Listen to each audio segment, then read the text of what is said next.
ரசூலுல்லாஹி ஸல்லல்லாஹு அலைஹி வஸல்லம் அவர்கள் இந்த வையகத்திலே பிறந்து மரணித்த புனித ரபியுல் அவ்வல் மாதத்தில் நபி அவர்களுக்கு நாங்கள் செய்ய வேண்டிய மிக முக்கியமான கடமைகளில் ஒன்றுதான் நபி அவர்களை நேசிப்பது, அன்பு வைப்பது.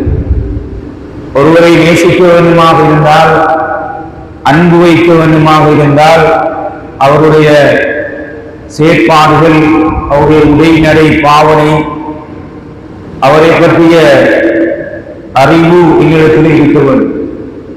எனவேதான் தொடர்ச்சியாக நாங்கள் ரசூலுல்லாஹி ஸல்லல்லாஹு அலைஹி வஸல்லம் அவர்களுடைய சிறப்புகள், கண்ணியங்கள், அவர்களுடைய அவயவங்கள் எப்படி, அவர்களுடைய உடல் உறுப்புகள் இருந்தது, அவர்களை எப்படி சஹாபாக்கள் அவதானித்தார்கள், கண்காணித்தார்கள், எவ்வளவு தூரம் அவர்கள் நேசித்தார்கள் என்பது போன்ற விடயங்களை நாங்கள் தொடர்ந்து பார்த்து வருகின்றோம். அதன் தொடரிலே நபியவர்களுடைய ஆடை, எப்படி நபியவர்கள் உடுப்பார்கள் என்பதை பற்றி உம்மு சலமா ரலியல்லாஹு அன்ஹா அவர்கள் அறிவிக்கிறார்கள். ரசூலுல்லாஹி ஸல்லல்லாஹு அலைஹி வஸல்லம் அவர்களுக்கு மிக விருப்பமான ஆடை நீண்ட சட்டையாக இருந்தது என்று உம்மு சலமா ரலியல்லாஹு அன்ஹா அவர்கள் அறிவிக்கிறார்கள். அதே போன்றுதான் ரசூலுல்லாஹி ஸல்லல்லாஹு அலைஹி வஸல்லம் உடைய ஆடையை பற்றி அஸ்மா பின்த் அபூபக்கர் ரலியல்லாஹு அன்ஹா அவர்கள் சொல்கிறார்கள், நபியவர்களுடைய ஆடையின் சட்டையின் கை மணிக்கட்டு வரை நீண்டிருந்தது. நபி அவர்கள் தன்னுடைய மணிக்கட்டு வரையும் நீண்டதாக ஆடை அணியக்கூடியவர்களாக இருந்திருக்கிறார்கள் என்பதை நாங்கள் பார்க்கிறோம். அதே போன்றுதான் அனஸ் இப்னு மாலிக் ரலியல்லாஹு அன்ஹு அவர்கள் சொல்கிறார்கள், ரசூலுல்லாஹி ஸல்லல்லாஹு அலைஹி வஸல்லம் அவர்கள் உஸாமா இப்னு ஸைத் ரலியல்லாஹு அன்ஹு அவர்கள் மீது சாய்ந்தவர்களாக வெளியே சென்றார்கள். அப்போது அவர்கள் அச்சிடப்பட்ட யமன் நாட்டு துணியை போர்த்திருந்தார்கள். அதனோடு சேர்த்து ரசூல் ஸல்லல்லாஹு அலைஹி வஸல்லம் அவர்கள் தொழுவிக்கக்கூடியவர்களாக இருந்தார்கள் என்ற ஹதீஸையும் நாங்கள் பார்க்கிறோம். அச்சிடப்பட்ட ஆடைகளையும் ரசூல் ஸல்லல்லாஹு அலைஹி வஸல்லம் அவர்கள் அணிந்திருக்கிறார்கள் என்பதை இந்த ஹதீஸ் எங்களுக்கு சொல்கிறது. அதே போன்றுதான் அபூ சயீத் குத்ரி ரலியல்லாஹு அன்ஹு அவர்கள் சொல்கிறார்கள், ரசூலுல்லாஹி ஸல்லல்லாஹு அலைஹி வஸல்லம் அவர்கள் புத்தாடை அணிகின்ற போது ஓதுகின்ற துஆவில் தனது தலைப்பாகை, சட்டை, மேலாடை என எதை அணிகிறார்களோ அதன் பெயரை குறிப்பிட்டு துஆ செய்யக்கூடியவர்களாக இருந்தார்கள் என்ற செய்தியை அபூ சயீத் குத்ரி ரலியல்லாஹு அன்ஹு அவர்கள் சொல்கிறார்கள். எனவேதான் நபி அவர்கள் தன்னுடைய முழுமையான ஒரு ஆடை அணிந்து கொள்வார்கள்.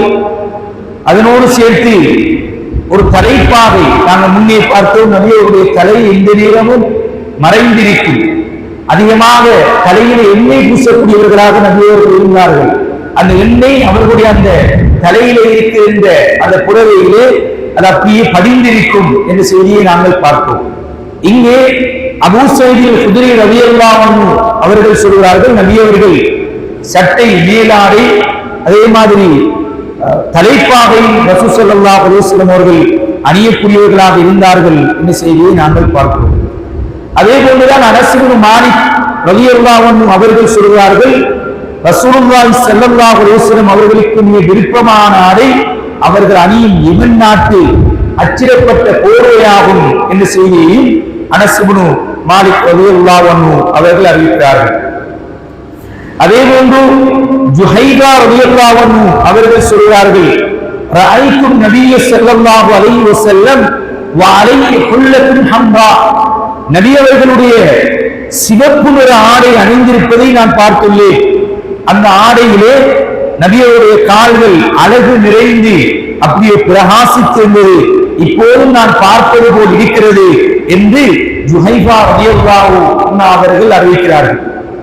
அதே போன்றுதான் ரசூலுல்லாஹி ஸல்லல்லாஹு அலைஹி வஸல்லம் அவர்கள் அலைக்கும் பில் பயான் மின தியாபி லியஸ்பஹ்ய லியல்பஸ்ஹா அஹ்யாவுக்கும் சொன்னார்கள், வெண்மையான ஆடைகளை நீங்கள் பயன்படுத்திக் கொள்ளுங்கள். ஆடைகளில் வெண்மையான ஆடைகளை நீங்கள் பயன்படுத்திக் கொள்ளுங்கள், உயிருள்ளவர்களுக்கும் அதே அணிவியுங்கள், மௌத்தான மரணித்தவர்களுக்கும் அதன் மூலமே நீங்கள் கவனிடுங்கள் என்று ரசூல் ஸல்லல்லாஹு அலைஹி வஸல்லம் சொல்லிவிட்டு இதுவே எங்கள் ஆடைகள் சிறந்ததாகும் என்ற செய்தியையும் ரசூலுல்லாஹி ஸல்லல்லாஹு அலைஹி வஸல்லம் அவர்கள் சொல்லியிருப்பதை நாங்கள் பார்க்கிறோம்.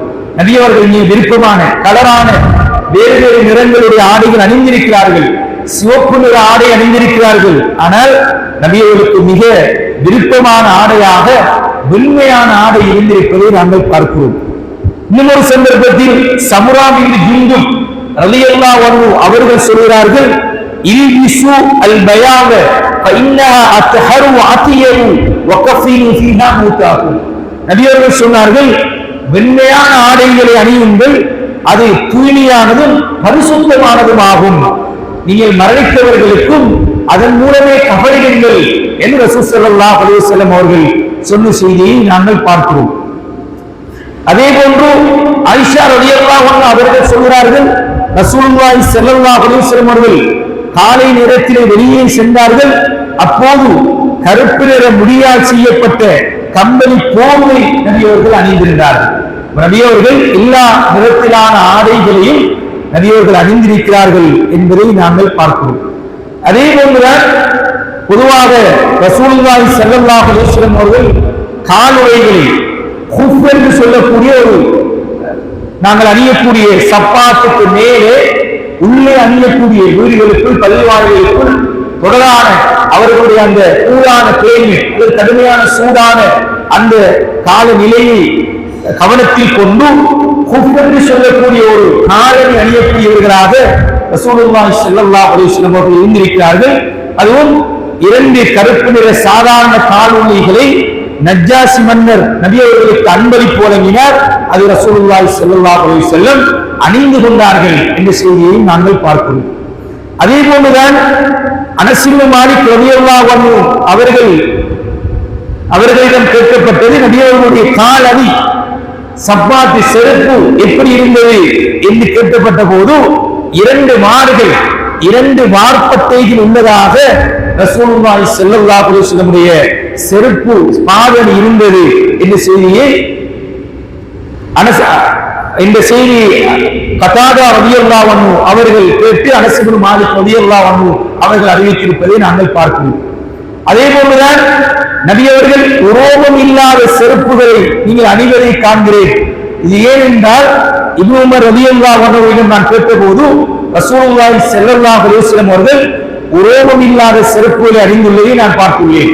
இப்போதுள்ள நவீனமயப்படுத்தப்பட்ட காலம் போன்று இல்லாமல் அவர்களுடைய செருப்புகள், பாதணிகள், ஆடைகள் எல்லாம் அது விலங்குகளுடைய தோள்களை பதப்படுத்தி அதனூடாகத்தான் செய்யக்கூடிய அமைப்பு இருந்தது. எனவேதான் ரசூல் ஸல்லல்லாஹு அலைஹி வஸல்லம் அவர்கள் இவ்வாறு அந்த செருப்புகள் பாதணிகள் அணிகின்ற போது அதிலே உரோமம் இல்லாத நிலையை அவதானித்ததை சொல்கிறார்கள். அங்குமுன ஹுரைஸ் ரலியல்லாஹு அன்ஹு அவர்கள் சொல்கிறார்கள், நபி அவர்கள் ஒட்டு போட்ட 2 செருப்புகளை அணிந்து கொண்டு நபி அவர்கள் தொழுவதை நான் பார்த்திருக்கிறேன். அந்த ஒட்டு போட்ட நிலையில் ரசூலுல்லாஹி ஸல்லல்லாஹு அலைஹி வஸல்லம் ஆரம்ப காலங்களிலே இஸ்லாத்தினுடைய தொழுகை கடமையாக்கப்பட்ட நேரங்களில் பாதணிகளை அணிந்து கொண்டு தொழுகின்ற ஒரு ஆகமான நிலை இருந்தது. இதனால்தான் பிரிதொரு ஹதீஸை நாங்கள் பார்க்கிறோம், தொழுகையிலே இருக்கின்ற போது ரசூல் ஸல்லல்லாஹு அலைஹி வஸல்லம் 2 பாதணிகளையும் கலட்டி வைத்தார்கள். அப்போது தொழுகை சஹாபாக்கள் எல்லாம் கலட்டி வைத்தார்கள். தொழுகைக்கு பிறகு நபி அவர்கள் நீங்கள் ஏன் கலட்டினீர்கள் என்று கேட்டபோது யார சொல்லலாம், நீங்கள் கலட்டிய போது நாங்களும் கலட்டினோம் என்று சொன்னார். அந்த தூரம் நபி அவர்களை பின்பற்றுவதில் ஒவ்வொரு அணுவணுவாக சஹாபாக்கள் நடந்து கொண்டார்கள். எனவேதான் அப்போது சொன்னார்கள், இல்லை என்னுடைய பாதணியிலே நஜீஸ் இருந்ததை ஜிப்ரீல் அலைஹிஸ்ஸலாம் அவர்கள் வந்து எனக்கு அறிவித்தார்கள், அதனாலதான் நான் கலட்டினேன் என்று செய்தி நாங்கள் பிரிதொரு ஹதீஸிலே பார்க்கிறோம். எனவேதான் இந்த ஒட்டுப்போட்ட நிலை நபி அவர்களுடைய பாதணியை பற்றி நபி அவர்கள் நினைத்திருந்தால் இந்த உலகத்தில் எப்படிப்பட்ட பெரும் ஒரு வாழ்க்கையை வாழ்ந்திருக்கலாம், இந்த உகதுமலையை தங்கமாக்கி தரவா என்று அல்லாஹ் சுப்ஹானஹு வ தஆலா நபி அவர்களை கேட்டார். எல்லா வகையான நபி அவர்களுக்கான பூர்த்தி செய்யக்கூடிய ஏற்பாடுகள் இருந்தும் நபி ஒரு சாதாரணமான ஒரு மனிதராக வாழ்வதைத்தான் இந்த உலகத்திலே நபி அவர்கள் விரும்பினார்கள். எனவேதான் இந்த அதியிலே ஒட்டுப்போட்ட நிலையில் ரசூல் ஸல்லல்லாஹு அலைஹி வஸல்லம் அவர்கள் செருப்பணிந்திருக்கிறார்கள் என்ற செய்தியை நாங்கள் பார்க்கிறோம். அதே போலதான் நபி அவர்கள் சொன்னார்கள், உங்களில் ஒருவர் எவரும் செருப்பு அணிந்தால் 2 பாதணிகளையும் அணியுங்கள், ஒரு பாதணியை அணிந்து நீங்கள் நடக்க வேண்டாம் என்று ரசூல் ஸல்லல்லாஹு அலைஹி வஸல்லம் அவர்கள் தடை செய்திருப்பதையும் நாங்கள் பார்க்கிறோம். அதே போன்று ரசூல் ஸல்லல்லாஹு அலைஹி வஸல்லம் சொன்னார்கள், நீங்கள் இடது கையில் சாப்பிடுவதையும் ஒரு செருப்பணிந்து நடப்பதை நான் தடை செய்கிறேன். நபி அவர்கள் இடது கையால் சாப்பிடுவதையும் ஒரு பாதனை அணிந்து நடப்பதை நபி அவர்கள் தடை செய்தார்கள். அதே போன்றுதான் எந்த அளவுக்கு ஒரு செருப்பை இப்படி அணிய வேண்டும், இப்படி கலட்ட வேண்டும் என்பதை நபி அவர்கள் வழிகாட்டினார்கள். சொன்னார்கள், உங்களில் எவரேனும் செருப்பணிந்தால் வலது காலில் முதல் அணியட்டும். ஒரு பாதனை அணிவதற்கு இஸ்லாம் அழகான ஒரு வழிகாட்டலை சொல்லித் தருகிறது. நபி அவர்களுடைய முன்மாதிரி சொன்னார்கள், வலது காலில் முதலில் அணியட்டும், கலட்டுகின்ற போது இடது காலில் இருந்து அதனை கலட்டற்றும் என்று ரசூல் ஸல்லல்லாஹு அலைஹி வஸல்லம் சொன்ன செய்தியை நாங்கள் பார்க்கிறோம். எனவே நபி அவர்களுடைய கால் அணி தொடர்பாக சஹாபாக்கள் சொல்லி இருக்கக்கூடிய செய்தியை நாங்கள் பார்க்கிறோம். இறுதியாக நபி அவர்களுடைய மோதிரம். நபி அவர்கள் மோதிரம் அணியக்கூடியவர்களாக இருந்தார்கள். அவர்களுடைய மோதிரம் வெள்ளியால் செய்யப்பட்டிருந்தது. பொதுவாக ஆண்களுக்கு இஸ்லாம் ஆபரணங்களில் வெள்ளியினால் செய்யப்பட்ட மோதிரங்களை மாத்திரம் ஆகமாக ஆக்கியிருக்கிறது. இதிலே நாங்கள் மிகக்கூறிய கவனம் செலுத்துவது நபியுடைய வழிகாட்டல், நபியுடைய முன்மாதிரி. எனவே நாங்கள் காப்பணிகளை, தலைகளிலே கழுத்துகளிலே மாலைகள் போடுவது, கால்களிலே காதுகளிலே போடுவது, அது சிறு பிள்ளையாக இருந்தாலும் சரிதான். இஸ்லாத்தினுடைய வழிகாட்டல் யாராக இருந்தாலும் அவர்களுக்கு மோதிரம் அணிவதற்கு மாத்திரம்தான் இஸ்லாம் எங்களுக்கு அனுமதி வழங்கியிருக்கிறது. எனவே கண்ணியமானவர்கள், ரசூல் ஸல்லல்லாஹு அலைஹி வஸல்லம் அவர்கள் வெள்ளியால் செய்யப்பட்ட ஒரு மோதிரம், அபிசீனியா நாட்டின் அங்கே இருந்து செய்யப்பட்ட அந்த வேலைப்பாடுகளால் செய்யப்பட்ட மோதிரம் அணிந்திருந்தார்கள். அதன் மூலம் நபி அவர்கள் முத்திரையிடக்கூடியவர்களாக, நபி அவர்கள் கடிதங்களை எழுதினால் அதிலே முத்திரையிடுவதற்கு, கையெழுத்திடுவதற்கு ஒன்றும் இருக்க மாட்டார். அப்போது ரசூல் ஸல்லல்லாஹு அலைஹி வஸல்லம் அவர்கள் அந்த மோதிரத்தினால் அப்படியே முத்திரை இடக்கூடியவர்களாக இருந்தார்கள். அதிலே லா இலாஹ இல்லல்லாஹ் என்கின்ற அந்த வார்த்தை, லா இலாஹ முஹம்மது ரசூலுல்லாஹ், அல்லாஹ்வுடைய தூதர் என்கின்ற வார்த்தை அந்த மோதிரத்திலே எழுதப்பட்டிருந்தது என்ற செய்தியை நாங்கள் பார்க்கிறோம். அதே போன்றுதான் ரசூல் ஸல்லல்லாஹு அலைஹி வஸல்லம் வலதுகரத்திலே மோதிரம் அணியக்கூடியவர்களாக இருந்திருக்கிறார்கள் என்ற செய்தியை நாங்கள் பார்க்கிறோம். அதே போன்று ரசூலுல்லாஹி ஸல்லல்லாஹு அலைஹி வஸல்லமுடைய அந்த மோதிரத்திலே, வெள்ளி மோதிரத்தினால் முஹம்மது ரசூலுல்லாஹ், முஹம்மது என்ற மேல் வரியிலும் ரசூலுல்லாஹ் என்ற கீழ் வரியிலும் அது எழுத பொறிக்கப்பட்டிருந்தது. அதை ரசூல் ஸல்லல்லாஹு அலைஹி வஸல்லம் அவர்கள் சீரடிப்பதற்காக கடிதங்களை எழுதி முத்திரையிடுவதற்காக பயன்படுத்தினார்கள். அது நபியுடைய மௌத்துக்கு பிறகு அபூபக்கர் ரலியல்லாஹு அன்ஹு அவர்கள் பயன்படுத்தினார்கள். அதற்கு பிறகு உமர் இப்னு கத்தாப் ரலியல்லாஹு அன்ஹு அவர்களும் பயன்படுத்தினார்கள். அதற்கு பிறகு உஸ்மான் ரலியல்லாஹு அன்ஹுடைய காலத்திலேதான் முஐகீப் அவர்களிடமிருந்து அரீஸ் என்ற கிணத்தில் அது அப்படியே தவறுதலாக விழுந்து விட்டது, அதனோடு அது காணாமல் ஆகிவிட்டது என்ற செய்தியை நாங்கள் பார்க்கிறோம். ரசூலுல்லாஹி ஸல்லல்லாஹு அலைஹி வஸல்லம் அவர்கள் இடது கையில் மோதிரம் அணிந்திருந்த தனது பேர குழந்தைகளை அழைத்து இடது கையில் அணியக்கூடாது, வலது கையில் தான் அணிய வேண்டும் என்கின்ற வழிகாட்டலையும் சொன்ன செய்தியையும் நாங்கள் பார்க்கிறோம். எனவே கண்ணியமான பெரியவர்களே, சகோதரர்கள், ரசூலுல்லாஹி ஸல்லல்லாஹு அலைஹி வஸல்லம் அவர்களை எங்களுடைய ரோல் மாடலாக, முன்மாதிரியாக நாங்கள் எடுத்துக்கொள்ள வேண்டும். அவர்களுடைய உடை நடை பாவனை இப்படி இருந்தது, அவர்கள் ஆடை அணிந்தார்கள், எப்படி மோதிரம் அணிந்தார்கள், எப்படி தொப்பி அணிந்தார்கள் என்பதை, எப்படி காலுறை அணிந்தார்கள், எப்படி பாதரை அணிந்தார்கள் என்கின்ற வரைக்கும் சகல வழிகாட்டல்களையும் சஹாபாக்கள் எங்களுக்கு அழகாக சொல்லி தந்திருக்கிறார்.